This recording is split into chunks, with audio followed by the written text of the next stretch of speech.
આવેલા છે। શું કહે છે વન વિભાગ તમને? વન વિભાગ છે એવું કહે છે તમારા પાસે કયો પુરાવો છે ને એમ કરીને અમને ખદેડી કાઢે છે।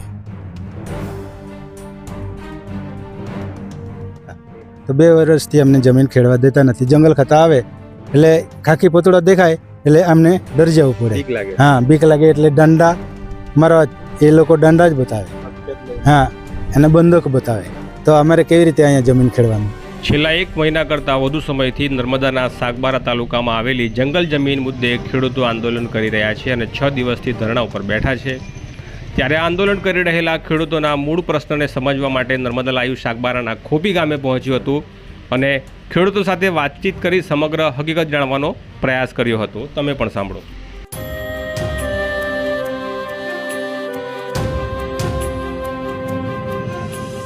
નર્મદા લાઈવમાં તમારું સ્વાગત છે। નર્મદા જિલ્લાના જે છેવાડાનો તાલુકો છે સાગબારા તાલુકો, ત્યાં છેલ્લા લાંબા સમયથી જંગલ જમીનનો વિવાદ ચાલી રહ્યો છે। હાલમાં આપણે આ જગ્યા ઉપર પહોંચ્યા છે કે જે વિવાદનું કેન્દ્ર બની છે। સેંકડો એકર જમીન છે અને દાવો થઈ રહ્યો છે કે જે ખેડૂતો છે તે વર્ષોથી આ ખેતીની જમીન 20-25 વર્ષથી કરી રહ્યા છે। વન વિભાગ આવે છે, તેમને અટકાવે છે।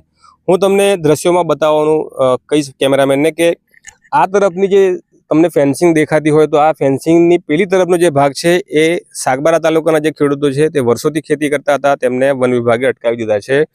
અને એ સિવાયની જે જમીન આ તરફની છે એ જમીનમાં તમે જોઈ શકો છો કે મકાઈનો પાક નાખેલો છે। આ પણ જંગલ વન વિભાગની જમીન છે અને અહીંયા જે ઉમરપાડા તાલુકાના ખેડૂતો છે તે ખેતી કરી રહ્યા છે, પરંતુ તેમને વન વિભાગ અટકાવતો નથી।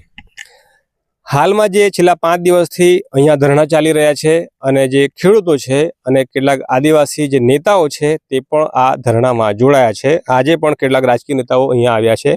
તો મૂળ વાત એવી છે કે આ ખેડૂતો અહીંયા આવ્યા કેવી રીતે? તમે જાણકારી મેળવી છે કે જે ઉકાઈ ડેમ જ્યારે બન્યું હતું એ ઉકાઈ ડેમની અંદર આ ખેડૂતોની વડવાઓની 15-20 અને બધાની જે એકર જમીનો જે ડૂબાણમાં ગઈ હતી, ત્યારબાદ તેઓ વિસ્થાપિત થયા હતા અને અહીંયા આવ્યા હતા અને ત્યારબાદથી તેઓ ખેતી કરે છે। તો હાલમાં જે તમને કેમેરામાં બતાવ્યું આ તરફ કે જે સાગબારા તાલુકાના ખેડૂતો છે એમને અટકાવવામાં આવે છે અને જે ઉમરપાડા તાલુકાના ખેડૂતો છે એમને ખેતી કરવા દેવામાં આવે છે। આપણી સાથે ખેડૂત છે, એ અહીંયા ખેતી કરે છે અને એમને અટકાવે। કેટલા વર્ષથી ખેતી કરો છો?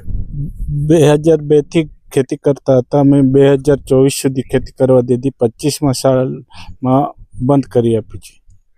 વર્ષ 2025માંથી તમને અટકાવેલા છે। શું કહે છે વન વિભાગ તમને? વન વિભાગ છે એવું કહે છે તમારા પાસે કયો પુરાવો છે ને એમ કરીને અમને ખદેડી કાઢે છે। તો ઉમરપાડા તાલુકાના જે ખેડૂતો છે એમને તો ખેતી કરવા દે છે, તમને કેમ નથી કરવા દેતા? અમને એ જ કહેવા માંગી છે કે એ લોકોને જેવી રીતે ખેતી કરવા દેતા હોય એવી રીતે જે એને પાસે બી નહીં પુરાવા, અમારા પાસે બી નહીં પુરાવા। અમે તો ફાઇલ મૂકેલી જ છે પણ એ લોકોએ અડધા ફાઇલ બી નહીં મૂકેલી। એને ખેતી કરવા દેશે ને અમને નહીં કરવા દેતા। જંગલની જમીન જે ખેડૂતો ખેડતા હોય એમને અધિકાર મળે છે અને સરકાર એમને સનદ આપે છે, એની એક પ્રક્રિયા છે। એમાં જે 2005 પહેલાં જે ખેડૂતો આ વન વિભાગની જમીન ખેડતા હોય અને તેમની પાસે એનો કોઈ પુરાવો હોય, સરકારને આપે તો સરકાર એમાં સનદ આપતી હોય છે, પરંતુ એ પ્રક્રિયા લાંબા વર્ષો સમય સુધી ચાલે છે અને કોઈ નિરાકરણ આવતું નથી। આપણી સાથે બીજા પણ એક ખેડૂત છે, આપણે તેમની પાસેથી પણ જાણવા માંગીએ।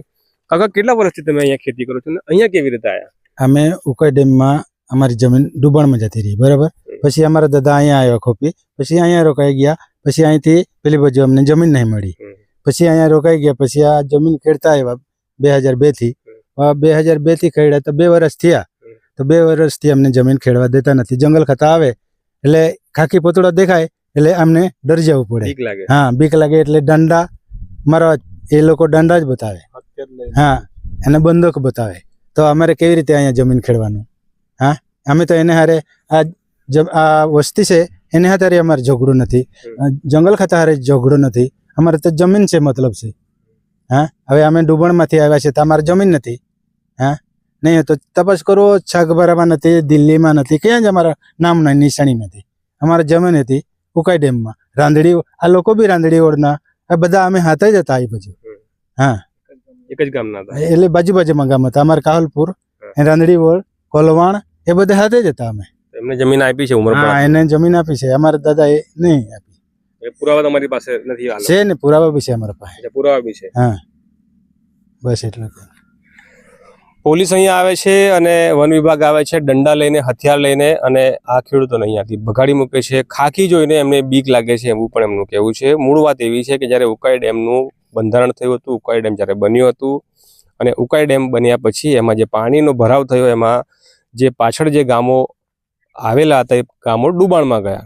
સેમ જે વાત નર્મદા ડેમની વાત છે કે તેની પાછળ જે પાણી ભરાયું અને એમાં જે ખેડૂતો વિસ્થાપિત થયા, એમને સરકારે આગળ જમીનો ફાળવી અને એમને ત્યાં આખા ગામ ત્યાંથી ઉઠાઈને બીજી જગ્યાએ એમણે શિફ્ટ કર્યા હતા. એ જ પ્રક્રિયા ઉકાઈ ડેમમાં પણ થઈ. ઉકાઈ ડેમ સુરત તાલુકામાં આવે છે. સુરત તાલુકામાં આવે ને, તો સુરત જિલ્લામાં ઉકાઈ ડેમ આવેલો છે અને ત્યાંથી જે વિસ્થાપિત થઈને જે લોકો અહીંયા આવ્યા, વર્ષો પહેલાં એમના વડવાઓ દાદાઓ આવ્યા અને અહીંયા ખેતી કરતા હતા. પરંતુ 2025માં એમને 25થી વન વિભાગ સતત એમને અટકાવી રહ્યું છે. એક અહીંયા અઘટિત ઘટના બની હતી, તેની પાછળનું કારણ હોય એવું માનવામાં આવી રહ્યું છે. એક ખૂબ જ ખરાબ એક ઘટના આ વિસ્તારમાં બની હતી અને ત્યારબાદથી આ ખેડૂતોને અહીંયા જમીન ખેડતા અટકાવવામાં આવ્યા છે.